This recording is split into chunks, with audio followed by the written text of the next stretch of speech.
এখন আবার অনেকে হয়তো প্রশ্ন করতে পারেন যে ক্যাশ আর প্রিটি ক্যাশের মধ্যে কি পার্থক্য আছে? হ্যাঁ, ক্যাশ আর প্রিটি ক্যাশের মধ্যেও পার্থক্য আছে। ক্যাশ একটা, প্রিটি ক্যাশ আরেকটা। কিন্তু দিন শেষে কিন্তু ২ টা একই। সো আল্টিমেটলি দিন শেষে একই, কিন্তু সংজ্ঞা কিন্তু ২ টার জন্য আলাদা, আলাদা।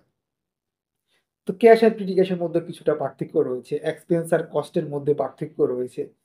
নামগুলো শুনলেই কিন্তু বোঝা যায় যে এগুলো কিন্তু আসলে একই রকম দেখালেও, একই রকম শোনালেও ultimately at the end of the day ২ টা কিন্তু এক না। সো আই থিংক আপনারা বুঝতে পারছেন যে আমরা যত ধরনের খরচ হবে, প্রত্যেকটা খরচকে আমরা জাবেদা করার জন্য বা জার্নাল করার জন্য ডেবিট করব। আর ক্রেডিট কি হবে? ক্রেডিট হবে যদি আমরা খরচের টাকাটা ক্যাশ থেকে দিয়ে দিই, তাহলে আমাদের ক্যাশ ক্রেডিট হবে। কারণ আমাদের ক্যাশ কমে যাবে।